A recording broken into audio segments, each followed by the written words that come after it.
This episode of Gripping Golf is brought to you by Sycamore Ridge and Senior View. We're about to shoot a shot.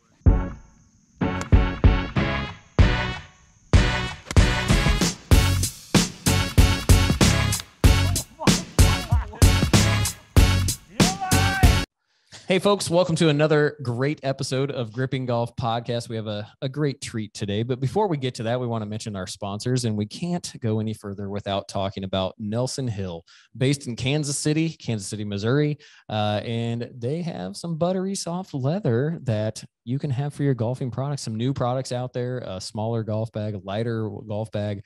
Eric over there, incredible guy, has been on the podcast, such a fun dude to listen to, and he has given us a promo code that you can go on their website, which is www.nelsonhill.co, and you can use the promo code GrippingGolf, all one word, all caps locked, and you can get 10% off your order. And you know, it's the holiday season is right here, so you might as well use it for that special golfer in your life. It's a good deal for good stuff. Good deal. That's a great deals. Better than a random stuff. dozen golf balls. Yeah, Yes. No one wants that. I mean, I would, flights, but yeah. And then we've also got Boomerang Putting with their Holmore Tour model. You can use the promo code. You can go to boomerangputting.com and you can use the promo code GGSAVE, GG as in gripping golf, save, SAVE, and you can get 20% off your order at boomerangputting.com. And Alex Moore, he's going to be coming on the show here shortly. We're super excited about that. We just reviewed his tour model of the Holmore putting device, which is a practice, a putting mat that you can have in your home, and it's pretty cool. So you got to put the ball in, and then you got to knock it out with the second ball. It's infuriating. It's challenging. Yet, You'll sit there for 20 minutes trying to do it, and it's awesome. And you'll love it. But again, use the promo code GGSAVE at boomerangputting.com. And so today we have got an amazing episode. We actually have already recorded it, and I had a brilliant time. And just loved every second of it. I think we all did. We learned something about each other. We're probably gonna something about ourselves. We'll probably spend a lot more time around the fire camp singing Kumbaya, holding hands. Part of my process. S'mores. Oh, okay. Well, if you organize everything, we'll do it. Deal. Yeah. Okay. But we're super excited to have Thane Marcus on with his leadership ideas and his leadership brand. He's just launched one website specifically, and he uses a Myers-Briggs kind of technology to do kind of personality assessments, but it's called the 5 Voices. And we all have them, some of them of which we cannot use, but some of them we can, and it really identifies who you are and how you learn, how you can speak with others, how others process things. And it's just super informative. It's all about leadership. It was so intriguing. So without further ado, let's get into the episode. So welcome Thane Marcus to Gripping Golf Podcast. Yeah. Well, let's just get started with the simple thing. You know, tell us a little bit about yourself and what you do. Love it. Well, the working title is a development coach and leadership guide, which, you know, what the heck does that mean, right? Basically, I work with teams and individuals on performance, self-awareness, self-leadership, that kind of thing. And this year I've been launching a new wing of the business that combines that work with golf, which is what I'm really excited about because my background is primarily in golf and then in the last 4 to 5 years in leadership development. So it's kind of a windy road that we all travel, and that's been the path so far for me. Excellent. Cool. So tell us a little bit about your background in golf then. Mm-hmm. Yeah. So I grew up, as we were talking about before, we started here at Prairie Dunes Country Club in Hutchinson, Kansas, which is, if you've never heard of it or been, it's a must play course in your lifetime if you can, right? I mean, it's a gem in the middle of nowhere, Kansas, which makes it extra special. Top 100, isn't it? Oh yeah. Every year. Heck yeah. I think it's like around 22-ish usually. And then even in the world, it's like top 40, I think. So wow. What about Cary Park? Did you ever play Cary Park down there? Heck yeah. Cary Park, man. We, at Hutch High, at Hutch High, where I went, we hosted like the biggest golf tournament for high schools in the state. So there was like, I don't know how, like 30 teams, you're doing an A and B on like over half the holes. I played in it. I know exactly. Yes. Wow. And there were eightsomes. You would play, there were four or two groups on every hole, and it would be like 6 or 7 hour rounds. Yeah. Yeah. It's not a really fun experience. No, it's not. And my first year playing in it, I got in like a playoff to win it. And I was so tired, like at the end of it. It was horrible, but maybe we played against each other. You never know. So. Yeah, I know. That was some legendary days, man. And actually, my only hole-in-one is at Cary Park, believe it or not. Holy cow. That's amazing. It was number 13, which is actually a par 4. But if you see the hole, it's not that impressive. So your only hole-in-one is on a par 4? It's an albatross. Yeah. That's awesome. pretty. Wow. Yeah. That's pretty impressive. Yeah, you don't hear that all the time. That's awesome. It was a fun moment in practice in high school, actually. So shout out to Charlie Pierce and company, still rocking it there. But great memories. Yeah. So I grew up in Kansas, played there, and then went out to California and played at the Masters University. It's a private Christian school out in LA, NAI division. Good 4 years there. And the career was progressing. The signs were promising, and the feedback I was getting was positive to give it a shot. So my senior year, I put together a business plan, formed kind of a business around myself, pitched it to investors, and got funded with 11 different sponsors to dive right in after college. So I played then for about 3.5 to 4 years professionally on different developmental tours, on the One Asia tour overseas for a season. And didn't have a lot of success, had a lot of mental struggles up front, and then a lot of physical struggles in the second half. So near the end, the injury just kept repeating. There was a muscle strain in my back, and that was one of the main factors that led to me pivoting. There was a lot of factors. Obviously, it's a very hard road, hard way to make a living. Yeah, I don't think people understand how hard it is to go try to make it like that. That sounds, every time I hear a story about it, it sounds tough. Yeah. Holy cow. Yeah. Mental side too, not just the physical side, like you're saying, like the first half being hard for you on the mental brain. If you don't mind, talk a little bit about that of Totally. It is, as you guys know, as golfers, right? Any golfer knows that the game is so mental. I mean, really the first couple of years of learning the game, it's not as much mental. It's really getting the body acclimated and the muscle memory built. But once you have a good understanding and a decent body awareness, it becomes 90% plus mental at every skill level in that sense too. And for me, I actually went through a pretty big identity crisis, you could say, in college. So I had a big faith has been important in my life for a long time, and I was living kind of a double life. I was saying one thing and doing another, and that all came to a head in college when our golf team broke some school rules and got in trouble, and we basically lost our privilege to go to nationals my junior and senior year because of it. And with that, really this like double life I was living came out in the open to all the people I know and love and that I trust and care for. And breaking that trust with those people is just brutal. There's a price to be paid for a lack of integrity. And so it was a tough lesson to learn, but in learning that lesson, I really had to relearn how to compete at a high level mentally because, this facade was broken. And now I have to recreate a grounded confidence, right? In a new identity, in my right identity, I should say. And that took me really all of my senior year and then into professional years to really get confident and a foundation built for.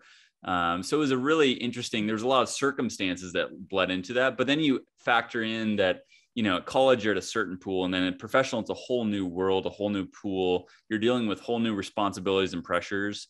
And one of the biggest ones that was really challenging that you don't think about is playing with other people's money. I love being responsible. I have a high drive for being responsible. And now that I have the responsibility of using other people's money well, it actually was almost more of a detriment than a benefit to me internally, because I wasn't playing out of freedom. I was playing more out of obligation and duty and putting more pressure on myself than was helpful, which hurt my game and my scores immensely. So it was a really tough transition and then lesson to learn.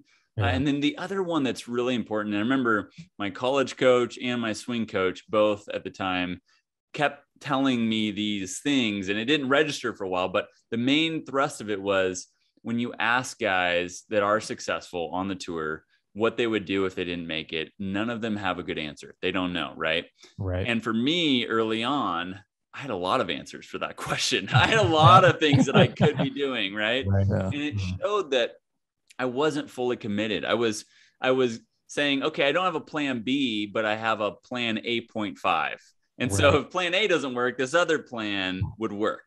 And that limited my buy-in, my commitment, and how much I was giving and being able to get out of my game in those early times. So it took me probably 6 months to a year to get to a place of full commitment of saying, no, like if I'm going to give this a go, if I'm going to really do my best, I have to 100% commit with no contingency plan, which took a long time for me to get to actually. Was it that's interesting because what comes to mind maybe when you're talking is a little bit of belief in yourself that you could do it. And yes, those factors of playing with other people's money puts pressure on you, but I'm sure it was really, I'm just speculating, but it was boiling down to the fact of, could you do it? Which was then like, well, I don't know if I can. So then you developed all these other plans if you weren't successful, that's hard. I mean, speaking from personal experience with not necessarily as at the level where you're at, but with career wise, that happens. You start doubting if you can be like, well, is this the right career path for me? Am I doing even the right job? Is this project what I want to do? And then it's like, well, how do I get out of here? How do I, start making these backup plans that start becoming reality for no other reason than it's just because you're not believing in yourself that you can do something. So pretty crazy. Thanks for sharing that. That's really interesting. And I think it's so universal, right? Like, as you're saying, it applies not just to golf, it applies to careers, it applies to so many parts of our life. And I think it's also, it really speaks to this fear of failure. We all struggle with this, right? And this fear of failure often is a fear of dead ends, is saying like, if I'm going down this path, if I'm going to truly commit to this and it ends up at a dead end, then I have to start all the way back at the beginning again. And that's terrifying, right? It's like, that sounds horrible. I don't want to waste all this time, but the reality, the truth in that is that you don't have to go to the beginning and start over again. You get to use all the experience, all the lessons you've learned, all the skills you developed, and take that into what's next and pivot with all that ground gained, which gives you an immense leg up, because then you say, okay, it's not going to be a loss. It's not going to be a wash if this doesn't work out. It's going to just open the door to whatever's beyond that I hadn't seen or imagined or known before. And that gives us the freedom then to lean in fully and embrace it, because it is scary for all of us. I think that's just human reality. That first step is typically the hardest, of just going in a direction, taking that leap of faith but you, as you were even saying it, I was like, oh my gosh, it's the culmination of all the experiences that are going to lead you to be able to be successful. The next thing that happens, cause it's cliche, but it's like, you're going to open a door and then another door is going to open, then another door is going to open. And it's really just from all the experiences that you're gaining along that way.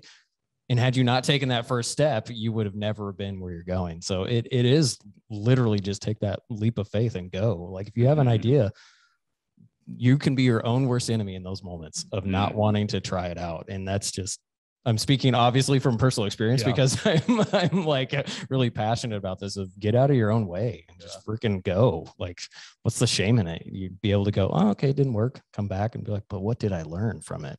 So yeah. I told Dave I'll interject for one second. I told Dave take over the podcast today because I was tired and I'm working a lot, and I have just taken it over. So I have no problem with what you're doing. Yeah. So sorry. It's good. Oh, good, man. Yeah. And with that, just the last thing on that I think you mentioned is really important is that belief aspect, and like you said, like, part of that process of me committing was believing, and part of belief inherently comes through experience. So we can only believe in something so much if we've never experienced it. And so, I was always very cautious. My dad, he saw the potential in me when I was pretty young, and others around me too. But I was always pretty cautious, like, okay, like my dad would always be like, what if one day, in high school or whatever. And I was like, Dad, there's a lot of time before that. Like, let's not get ahead of ourselves, because the relationship was reversed there. Yes. Because I wanted to be realistic, and I didn't want to believe in something that I hadn't experienced or seen or known, because that'd be a huge letdown. And it's a form of self-protecting, really, which isn't healthy. But the reality is, like you're saying, belief comes through seeing and experiencing for yourself. And a lot of times we don't know if a path is best for us until we get in it and we experience it, and part of my belief was when I got out there and I started seeing my game compared to my competitors, like my talent and ability was through the roof, to where I'm not trying to be prideful. I'm trying to be objective and saying, like, the talent and ability was by far good enough to be successful, but I wasn't maximizing it. I wasn't competing. I wasn't performing at the level I knew I was capable of. And that was, another sense was even more infuriating, was guys that I shouldn't lose to are consistently beating me. And it just drives you nuts. But that belief came by getting experience, like seeing how your game stacked up and be like, no, I can do this and I can be successful. And that reinforced it by just having some actual experience in that. Yeah. And I think that's the beauty of, to be right in the golf aspect of it. That's the beauty of the game, is every shot is a repeat of what you just said, of you have to start with belief. You have to push away mitigate the negativity and commit and go. And it's just like, okay, I have to do that for 67 times, for a round. For me, it's 89 times a round. For Dave, it's 85. But no, I think that's the beauty in the game. And I think that's why you see so many business people, men and women, who are golfers or started out in golf or do a lot, because it's just such a test. It's a fortitude to what life is. Yeah. It's really crazy. Golf is all you. Like, when you're out on the course, you are your own worst enemy or your own best asset. Well, I blame others when I hit bad shots, but of course, but like golf's a true test. And I just blame Billy. Yeah. So again, Dave, if you have anything to input into this, that's fine. Good. Well, why would I stop this? No, you're just joking. Yeah. On that note, like you said, it's the ultimate sport for growing in self-awareness, because there is no one else to blame. You can't look at a referee for a call. You can't look at a teammate for a dropped ball or something. It's 100% you. Yeah. It's which is really refining. It really does expedite that learning process. Hopefully expedite that learning process, because there's no other way that you're going to improve but by looking inward and understanding how you're working, how the results are coming, and where the patterns are.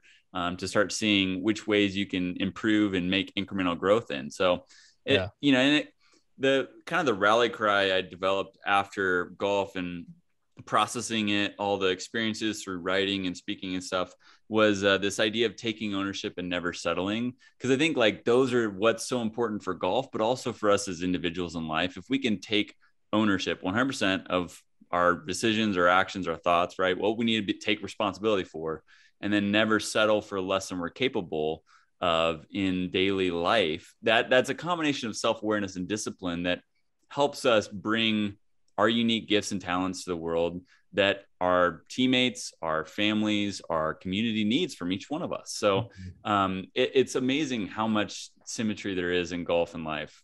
Yeah. And I would say currently in the pandemic crisis that we're kind of in, is the thing that we keep saying a lot of times at where I work, is we have to love this journey that we're on, because we're being tested every day. I mean, staffing crisis and all this stuff of like, we have to love this so much that we know the outcome is going to be so great, but you have to love all that burden and that just fire that you're trenching through right now and it's just like, oh, but this is going to make us so much better.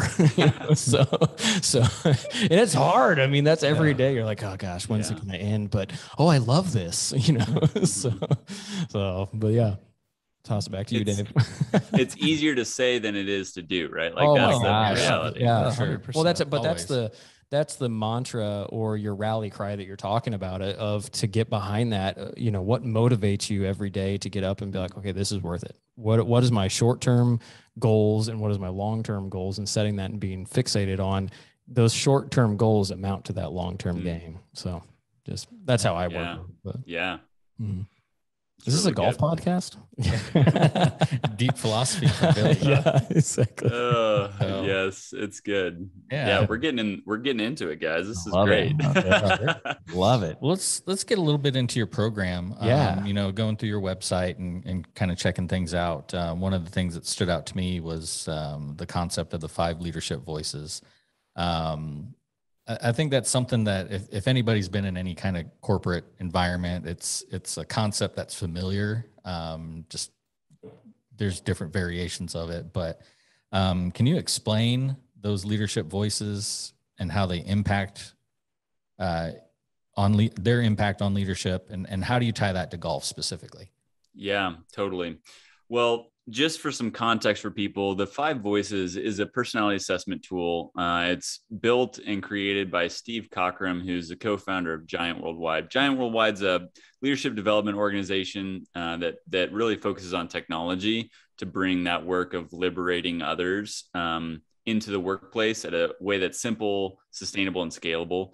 So it's a pretty cool model, and I've been partnered with them this year. And it's really fun using these tools because they are really simple at first blush, but the amount of depth at application that they bring has been really shocking to me. Like at first I was like, oh yeah, cool. But like the more I've worked with them and used them in my own life and in others, it's amazing the fortitude and the length that you can apply these tools and the depth you can get to in doing so.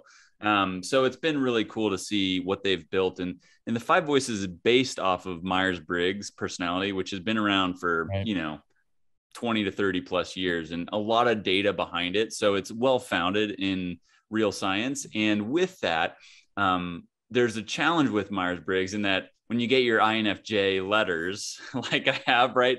I don't know the last time I've ever applied that or used that in a real life situation. It's a little bit more challenging to have that transition into a team setting or a family dynamic or whatever you're facing on a daily level. So the 5 Voices is built to make that be practical, actionable, and memorable. It's a simple system to improve team communication and performance. Now, the beauty of that is, like you're talking about, this applies really sweetly to golf too. And so a lot of what I'm building with the leadership majors, this new wing of the business, is combining leadership development with golf and game improvement, because when you learn it in those parallel realms, it makes the learning sink that much deeper and it makes it stickier. It lasts longer. And so with the 5 Voices, there's the nurture, there's the creative, the guardian, the connector, and the pioneer. And there's a specific intention behind the order in that as well. And there's actually one of the tools shows this on a simple graph, but they all have a certain volume. And so each voice is only heard at a certain volume, meaning the pioneer is the loudest voice, and they're the ones that are always heard. You're always going to hear the pioneers on your team. They're the ones that always speak up, always have an opinion, right? And are always forthright in giving it. Now, on the other end of the spectrum, the nurturers are almost never heard. They're the quietest voice because they need affirmation and they need to be encouraged to give their truth and their contribution, because they often don't feel that they are valuable or that they matter or that their opinions is needed. And so they're the least often the ones that share. And from the data, 43% of population. Dave matters. I just want to say that. Yes. Yeah. And we can go over, I want to be reminded of your voices too in a second, but that's okay. 43% of the population are nurture foundational voices. Wow. Which is, shocking. It shows that like almost a majority of the people that are likely on your team or in your organization aren't being heard. Right. Yeah. And one of the core foundations of being human, we have, I wrote about this actually in a blog, that we have 3 core needs that aren't necessarily survivalistic, right? They're like the water, the food, the sleep, all those things, we need those to survive. But the other ones are being seen, being heard, and being connected to something greater than ourselves. And those are things that we can give to each other every single day. But when you aren't heard, your worth and value is intrinsically limited, both internally and by the environment. And so that's a huge importance there, especially for the nurture. So knowing the volume, knowing how they contribute to a conversation, knowing what matters to them and how that affects the way they communicate are all some of the big factors involved in the 5 voices. It's pretty. Cool. That's awesome. That was really good. Yeah. I feel like you've said that a time or two, but all in different ways. I mean, communication's fun because you're trying to process things and share it in a way that's understandable. And honestly, so my foundational voice is creative. I'm a creative connector pioneer. And the reason why some voices are 2 and some are 3 in their title is that there's slight differences in your Myers. There's 16 personalities in Myers-Briggs. Right. So there'll be a little difference in your Myers-Briggs, which produces a little different order, even if you have the same foundational voice. So it has a different flair to it. But my creative is the second softest voice. And that's because I think so future-oriented, so vision-oriented that it's hard for me to bring that into the real time and communicate it clearly up front in a way that other people understand. So what's important for me is clarifying questions.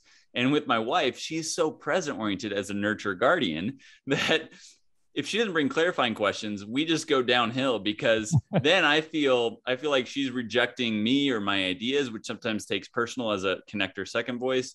And she's so present that these things in the future scare her sometimes. Right. And it thinks that, that is going to have a huge impact on now. And it can be a negative spiral, So it just shows it's a beautiful application for me personally, because just knowing that she's so present oriented, I'm so future helps me say, okay, how do I make sure I preface this by saying this is just a future idea, it's not present reality. And how do I also have patience and know what does matter right now, not necessarily worrying about the future vision. So it's interesting. This is drawing into the 3 of us so much right now, because my voices are connector, creative, pioneer, and Dave's are guardian, nurturer. I forget how I stacked, but I was pioneer to start with. You were pioneer, guardian. Yeah. John was pioneer, guardian. Yeah. And so the reason you made me laugh, Thane, was the fact of when you said my wife is so in the present. And before we got on here, Dave and I are having a conversation and he has to hone me in constantly. Future thought, or just I've got other things going on, and Dave's like, hey, don't forget to do this. Right. You need to do this. Hey, yep. You have I to. think how many times? 3 times? 3 or 4 times a day. Send Thane a Zoom invite. Yeah, exactly. And Billy's just it'll get done. Yeah. I'm like, well, no, get it done. I live in the I'll get to it thing. So that's awesome. What a cool breakdown. I mean, that's so great that you guys have 3 of the voices represented right there. I mean, what an amazing gift to just you guys collaborating together, because each voice is so valuable. And that's the important thing to remember, is that each voice has the same value, and we have all of them within us. We just express them in a certain order. So we're stronger in some and weaker in others, but they all are necessary. And it's cool that you guys have a widespread, because you can benefit a ton from each other in that. Yeah. Do we know what Pete's was? Yeah, his came out as a guardian. I don't know what his second voice may or may not have been, but and it's kind of funny because I've kind of fallen into the organized stuff and you're good at it. Make sure people show up on time, kind of thing. Our Asana board, our project manager, which kind of fits. That's beautiful. Billy's all over the place, and John, if you let him, he'll talk your ear off. Yeah, exactly. But I don't really have to provide you too much feedback. You're doing a good job. Well, thanks. Pat you on the back. Now they're appealing to my nurturer side. Exactly. Is that how that works? We need to hear from you, Dave. Yes. People like you. I am content not being heard most of the time. I just like to, when I am heard, I like to drop something a little more, I guess, profound. So people are like, oh yeah, he is still here. So it's okay. I don't mind. Oh my gosh. So good. So, all right. So we're talking about the voices here, and let's tie those to golf a little bit. So, knowing what my leadership voice is, how could I or should I change my approach to golf knowing that? Yeah, there's some really great applications here. And the first one I'd say is orientation, right? So one of the big factors in voices is, are you present or future oriented? So we start with you, Dave, right? As a guardian, I think is your foundational voice, right? So you are very present oriented. Now on the golf course, that is a strength in many ways and can be a limitation, right? But I think for you, it's understanding that look, in the moment, I can be really focused on the shot at hand without getting too caught up in where I'm at on the hole or where I'm at in the round. And maybe keeping yourself from looking at the scorecard as much or looking at the leaderboard if you're competing or whatever it may be, helps you maintain that presence and focus and that discipline to stay in the moment in the shot. Now, if you look at the pioneers and the connector in the room and the creative in the room, the three of us, we're so future oriented that a lot of times we can allow those shots in the moment to be a downward spiral to the future outcome of saying, oh, I just hit this ball in the water, my round's over. You know, it's so easy to get into that when we're future oriented that, oh, this ball, you know, I just hit a horrible shot and now my chances at winning or my chances at this and that, they're just done. I might as well throw in the towel, right? Not falling into or succumbing into that future vision of what we had and how that changes is really important. So just by recognizing your orientation and where you tend to live, either in the present or in the future, can help us reorient to the moment. And maybe for you, Dave, on the other side, you need to have a plan in the future for the holes ahead and how you're going to approach them based on where you're at too. And so you can have some evening out on that as well. So I think orientation is huge, and knowing present and future. It's a simple application, but has a lot of implication to it. And then the second one I wanted to mention just off the top is on your voice strength. I think has a lot to do. It ties into confidence. So when you look at pioneers don't need anyone to encourage them. They're going to get stuff done and they're going to move the ball forward. They don't really need a ton of people giving them a go ahead or thumbs up. Now, nurturers are on the complete opposite end of the spectrum, and then goes creatives, guardians, connectors. And with that, I think it's helpful to know, like on the golf course, where are we on that voice volume strength, even internally, right? Because I think it applies, especially in golf, less on a team setting, but more on the inner team of me and how am I playing and performing. And so if my voice volume is really high, maybe I need to taper some of my confidence or maybe my overconfidence in some of my abilities on shots I'm trying to hit or things I'm trying to pull off, or the way my strategy for approaching a hole. Maybe I need to taper some of that to just how I'm playing today. On the other end of the spectrum, often the nurturers, they need to remember the abilities and talents that they have, and that I think they need a lot of positive self-encouragement, right? Of like saying, no, I can't hit this shot. No, I have hit a lot of great shots on the range, and that's going to happen right now. And believing in yourself. And then in the middle, there's different variations of that too. But I think those are just some great initial lenses that you can use of saying, okay, am I future or present? And then what amount of encouragement or confidence do I have in myself naturally? And how can I supplement that in a healthy way? That's actually hilarious to me, because I'm currently working on a swing change to try to get better. And like in the present, I hate it. Right. I hit so many bad shots. It's like, and there's Billy over there. He's always like, but you're going to be so good when you finally get it.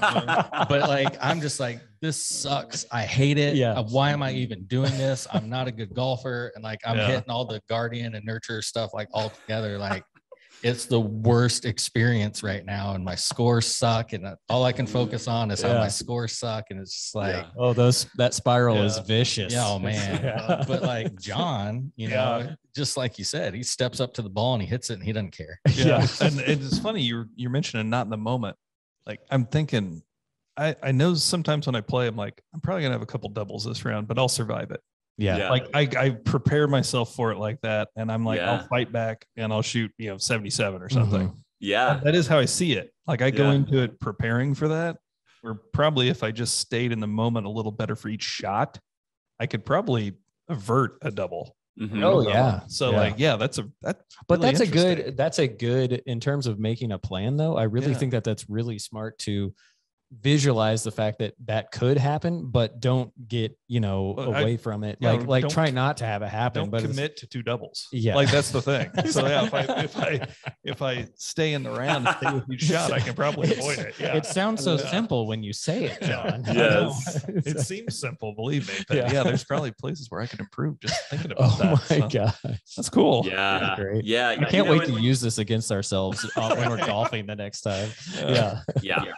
You know what's so fascinating about that too, just to speak a little feedback on that, because Dave, as a guardian, you and there's another lens that I like to use. It's on decision making, the way we make decisions. So it's going to be guardians and I believe creative pioneers, and then pioneers, they make it based on systems and logic. Now, the nurturers, the creatives, and the connectors, the creative connectors and the connectors, they make decisions a lot more based on people and values. And so when you think about that, you think about like someone like you, Dave, you do really well on the golf course. I'm guessing, there's an assumption, but based on personality, that when you have a really clear and defined warm-up routine, a really clear and defined structure for pre-shot and post-shot, and when you go about it, you have a process to almost every aspect of your game that keeps you, when you're in the zone, like in the flow state, right? And then on the other end of the spectrum, and probably same for you, John, right? As a pioneer, though, that can be a strong driver as well. But the creatives, the connectors, and then the nurturers are the ones that tend to be a little bit more fluid. They like if I get too stuck in my system and process, it actually is unhelpful. And so I need to be able to be a little more fluid in the moment and allow how I'm playing that day to be a little bit more influencing how I approach things. And I think that's true. There's a little bit more continuity to it or fluidity to it than it is for the other end of the spectrum. I think I'll speak to that a little bit, because I feel like I just experienced that thing is, and I don't know if Dave even noticed this, but the last round that Dave and I played, I have a new putter. I've been putting, and I wasn't putting particularly well, probably through the first half of the round. And I was like, you know what? Screw it. I'm not using that freaking alignment line anymore. And I started making putts all over the place. And it was like, I started draining I didn't putts notice from that's everywhere. what you did, but I did notice you started draining everything. I started, and I was just like, it was like, get up, hit the ball. Like it was purely like, I feel like that's where I should hit it. And I would hit it and I'd be like, wow, it went in. That's amazing. I know what I'm doing. So, and I just kept that. So I definitely think as I was, a connector, creative pioneer, I definitely think that that's something that I would agree with you, that when I get into a routine, I feel like I'm so focused on, I must do 2 practice swings. I must take 3 steps forward to the left. And then I'm not even thinking about taking a shot. I'm like so focused on doing this routine that I'm not even, am I golfing? Yeah. Oh, I'm golfing. I should probably be golfing. John, do you remember the time that we made a wager, and it was then I think the 18th hole at Sycamore, that I was going to go through my pre-shot routine with my eyes shut and still hit a ball? Yes, I do remember that. I missed the ball by 2 inches. You've got a dialed in pre-shot routine. Wow. So it's funny that you were able to assume that pretty easily. I can't wait till we're gambling again on the golf course, and I'm going to use this. So I'm going to be like, is that what you do? Cyber warfare. Is that what you're doing? Yeah.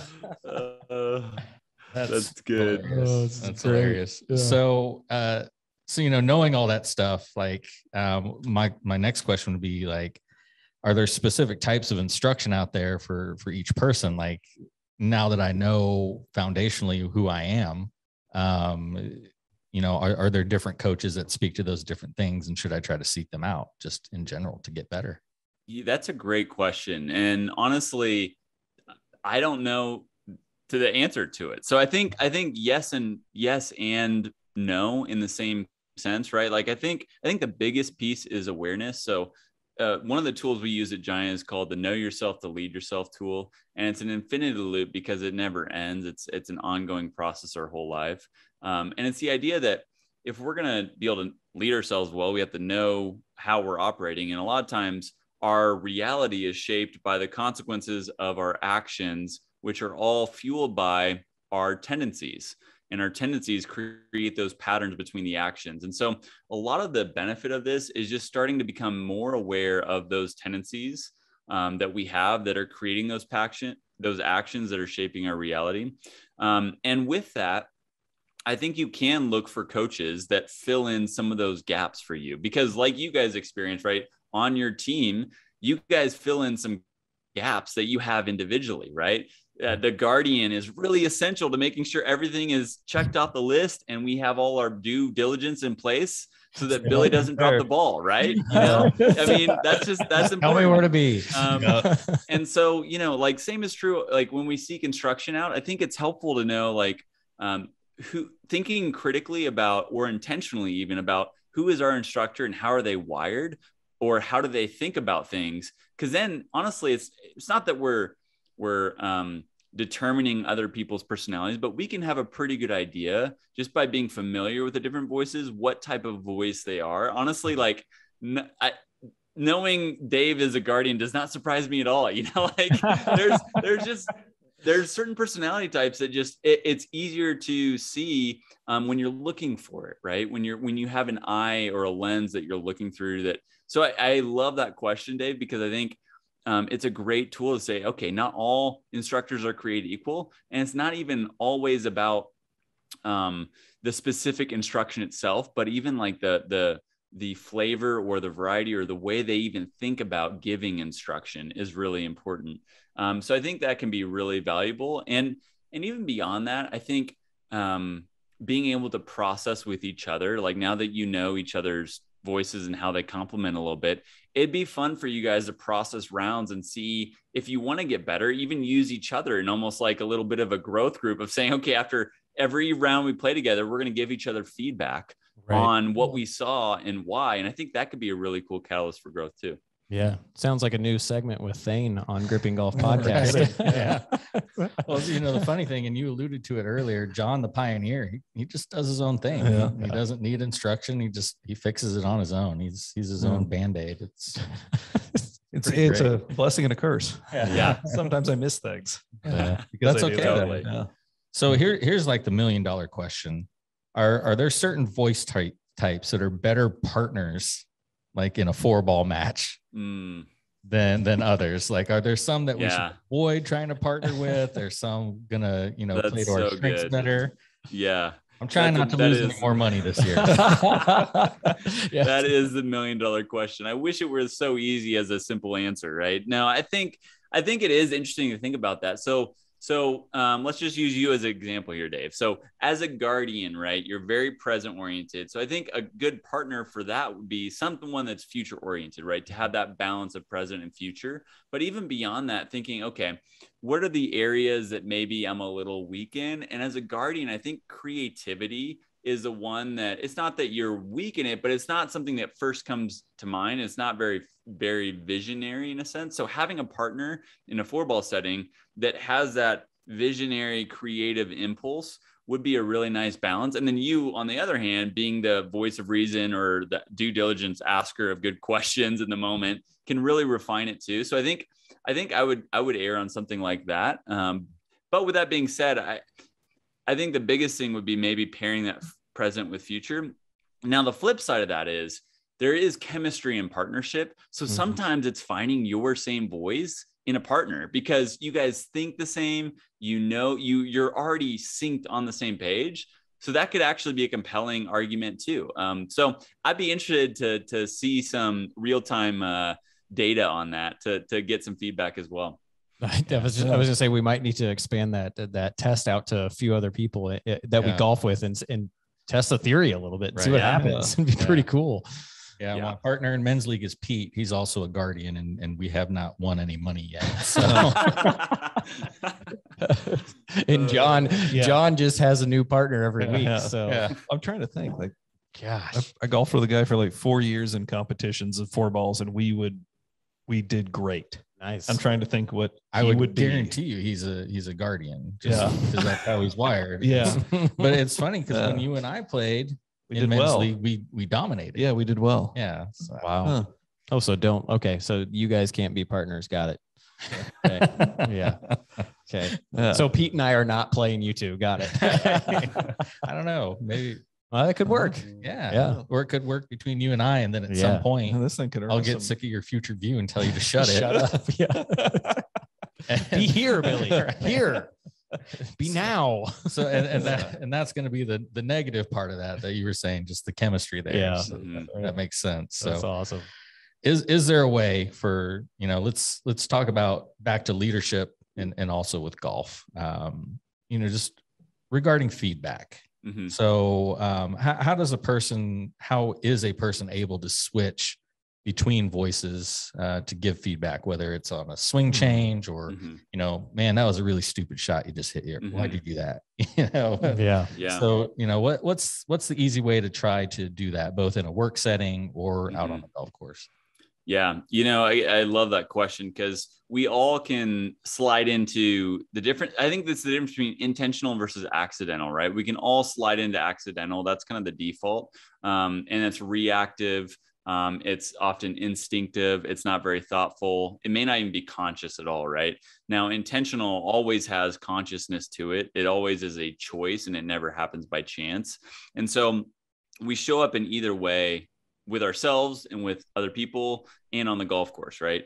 Both in the boardroom and on the golf course. So it's interesting thinking about, okay, what causes me to slide into accidental? And those are the triggers we look for. But then the other side of it is knowing the tendencies that we have with our voice, right? Like you're talking about. So as a creative, my foundational voice is creative and very future oriented, like I said.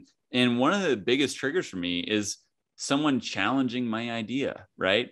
And my wife does that all the time. And so it can be a huge trigger, right? Of like, but if I can understand that that's her asking important questions and me not take it personally, then I can get through that a lot easier, right? I can understand, okay, this isn't a threat to my identity. This isn't that she doesn't believe in me as a person. This is just like the important question that I need to be asking that I'm not, because I'm so excited about this thing, And so I think just knowing those things about ourselves are really important for knowing how we're showing up in the world and how we're expressing with our voice. I think the other thing to note is with our voices, we have a voice order, right, of all 5.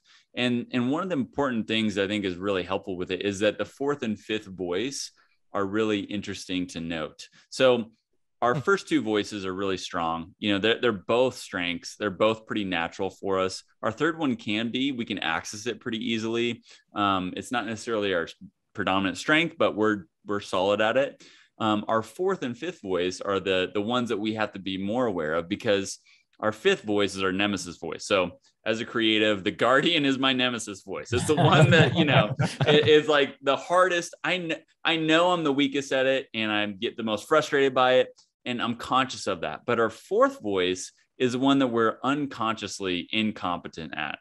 So our 5th voice, we're conscious at our incompetence at it. But the 4th voice, which is nurture for me, I don't realize that I'm incompetent at it. I'm like, oh, I feel like I'm okay at it, but I'm actually incompetent, So that's almost our blind spot that we have to be more aware of, because we're not as aware of it naturally. So I think knowing just how all of those play into it can really help us to show up more intentionally, especially for ourselves. Because on the golf course, it really comes down to ourselves, right? And how we deal with ourselves, what that internal dialogue is, how we're showing up on the course, how we're facing the obstacles and challenges. And knowing a little bit about our nemesis voice and our unconscious incompetence can help us better instruct or inform what we need in those moments. Mm-hmm. That acknowledgement, that's pretty deep. Yeah. There's a lot of layers. I mean, this stuff you can be in a long time, Yeah. I'm so excited to figure out what I'm incompetent at. I'm just like, I cannot wait. I know what you're incompetent at. But I can't wait to like it's such a different perspective to it's like interesting to hear that you're completely incompetent at something.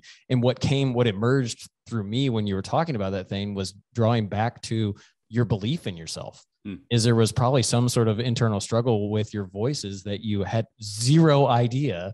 Yeah. And here you are trying to force that point on yourself that, oh, I can do this. And in actuality, it's like, well, you really can't, but then you have to move into this acceptance of the fact that you can't do something. And so it's interesting in my mind. I don't know. Yeah. That's why I was like, right. Wow, that was really deep. So all of this stuff is super interesting. I think that's great that we're able to talk about it. I'm just excited. It really feels like we're connecting it deep into golf. And I know, Thane, when we originally met with you, it was kind of an interesting conversation where we alluded to that. It was like, oh my gosh, yes, here we go. Like, let's tie this big time in. So this is really cool. Way more thought provoking than I thought it was going to be. That's not a slam on anything. This is really intriguing stuff, specifically for people to understand how they can improve in golf and life at the same time. So this is awesome. Well, isn't it? I feel like it's the cool thing too. Thanks for those words. I agree. It's been life-giving for me too, to just think through these things, even in preparation for this. Cause as humans, I think, especially as kids, right. We don't want someone like an adult or a parents to tell us what to do. We don't like it when they say what's good or what's bad or what's right or wrong. But for you, that was reverse. As you were growing up as a child, you were telling your father that it was time. Sorry. Yes. But that's so instinctive, right? We don't like being told what to do. Yeah. And so one of the biggest influences probably on all of our lives when we were growing up were our coaches in sports, right? Because we wanted to get better at the sport. And we knew that they could help us do that. And so we actually listened to their advice. And oftentimes those words that they were giving were very similar to our parents that we weren't able to receive, but we could receive it from them, right? Yeah, I can go into a whole hour about that.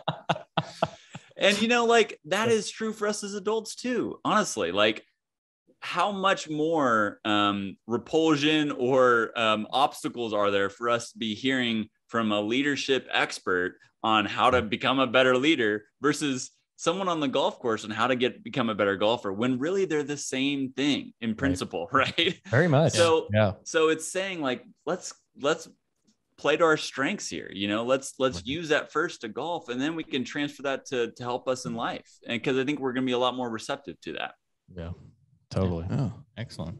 Awesome. Well, I know we're kind of starting to run into like a time crunch here, but so why don't you give us one last plug for your program, your website, all that stuff, sell yourself here, and we'll spread the word.